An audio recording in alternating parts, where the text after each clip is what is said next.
How to prepare for Madden 23 Part 1 coming right up. How's the Wolfpack doing today? Today we're going to take a look at a component of Madden 23 that's going to be super important for being good at the game, and that is going to be pocket presence. Yes, pocket presence has been a thing in Madden for quite some time, but with Escape Artist and bad QB contains, the art of navigating the pocket has kind of been lost in the last few years.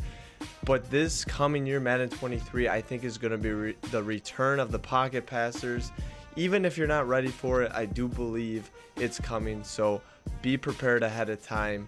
Let's get into it. I mentioned before, Escape Artists and QB Contains have not been great in previous years, and Madden 23 is getting rid of both of those elements by making an Escape Artist an X Factor and by buffing QB Contains. Now, the one thing about Madden that arguably has been in the game for the last couple of years, but you haven't really noticed it, are defensive line sheds. They've actually been pretty strong. It's just people have been able to get outside the pocket so easily. Sheds haven't been a big deal. Well, this coming year, it is going to be a big deal, as you're not going to be able to roll out as much. So by practicing these 3 drills coming up right here in this video, I think you'll be well equipped to be able to handle those buffed pass rushes and be able to get the edge against your opponent. So drill number 1 that I want to go over is a very simple drill. We're going to go into practice mode and go ahead and just have the computer rush 3 at you, and don't even worry about route combos. Don't have play action, just have a straight pass where you have a drop back. And the first thing I want you to do is work on canceling the drop back. All you have to do is flick the left stick, either left, right, or up. I wouldn't recommend back, because going back in the pocket does open yourself up to the opponent having better pass rush angles, and it leads to quicker sheds. So I would either step up, step to the left, step to the right, cancel your drop back, and that will be in and of itself something useful. Now, getting to the actual drill part, basically the first drill, we just want to stay alive. We just want to manipulate the pocket, stay in the pocket, avoid 3, just kind of learn different, subtle motions. Don't even worry about the wide receivers down the field, just stay alive as long as possible. Now, drill number 2, we're going to add one element to it, and that is we're going to be calling out wide receivers that are open. Now, for this, I would recommend setting up some route combinations that you are comfortable with.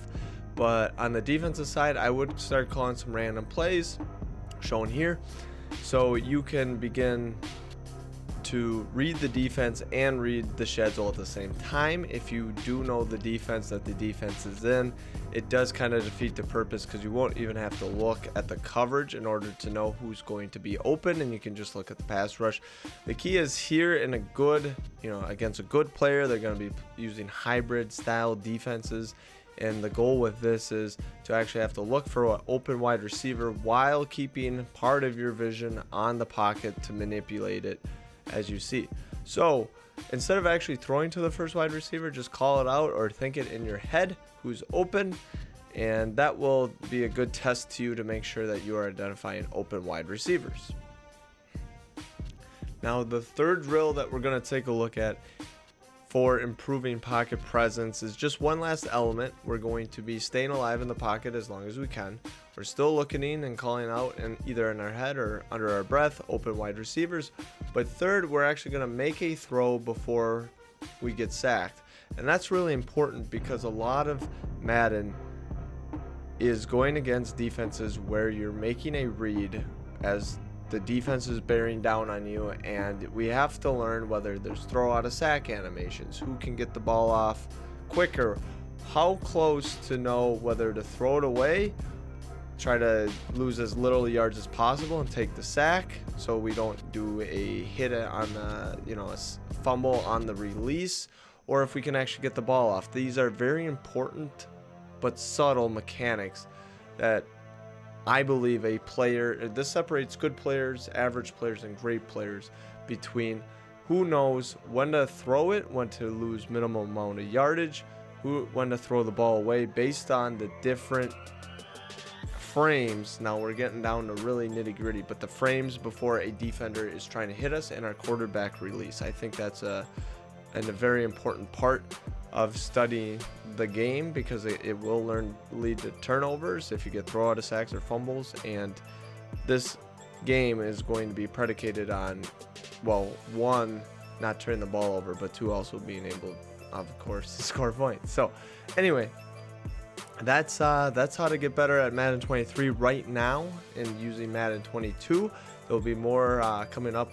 Go ahead and hit the subscribe button, ring that bell, so when I release the next how to prepare for Madden 23, you guys don't want to miss that.